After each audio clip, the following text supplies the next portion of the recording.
तो चलिए सीधा वेस्टर्न फिलॉसफी यानी पश्चिमी दर्शन की नींव में गोता लगाते हैं।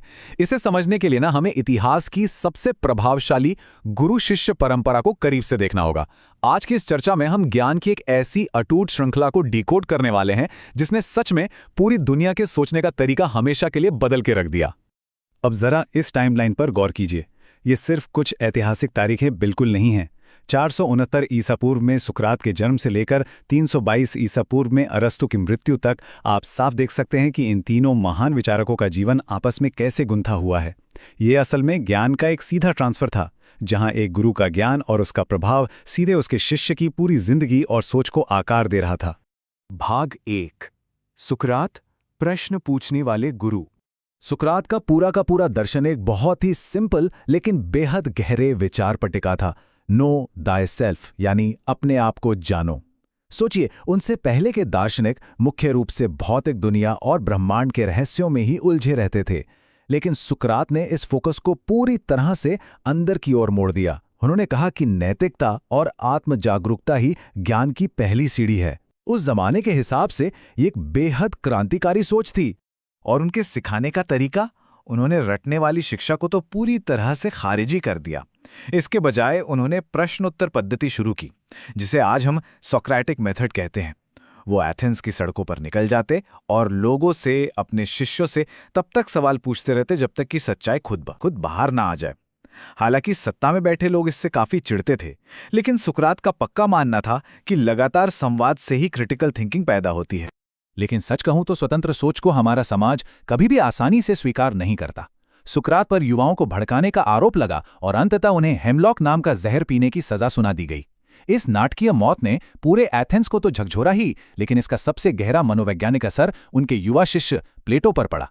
उसी पल प्लेटो ने ठान लिया था कि उनके गुरु का ज्ञान उनके साथ कभी नहीं मरेगा।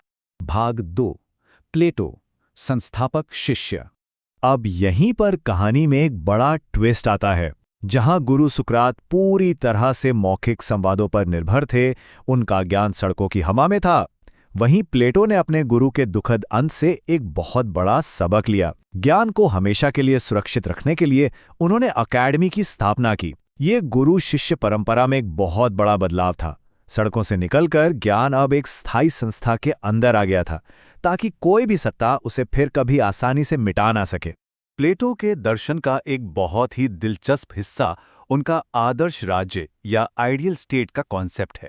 उनका गहराई से मानना था कि शिक्षा का मतलब सिर्फ जानकारी इकट्ठा करना बिल्कुल नहीं है, बल्कि ये आत्मा का विकास है। उनके लिए शिक्षा समाज सुधार, चरित्र निर्माण और सच्चाई तक पहुंचने का सबसे ताकतवर हथियार थी। एक तरह से ये उनके गुरु के खोए हुए आदर्शों को समाज में फिर से जिंदा करने का एक बेहतरीन तरीका था। इस आदर्श राज्य तक पहुंचने के लिए उन्होंने एक proper multi level education system तैयार किया। शुरुआत चरित्र और नैतिकता बनाने से होती है, फिर आप एक सिस्टम के तहत आगे बढ़ते हैं और आखिर में समाज सुधार तक पहुंचते हैं। जरा सोचिए, गुरु सुकरात की अनौपचारिक सड़क वाली चर्चाओं से लेकर एक इतने सुव्यवस्थित सिस्टम तक का ये सफर सच में हैरान करने वाला है। भाग 3 अरस्तु, व्यवहारिक शिष्य। अब आते हैं प्लेटो की सबसे महान शिष्य अरस्तु पर। और यहां ज्ञान की यह मशाल एक बार फिर अपना रूप बदलती है।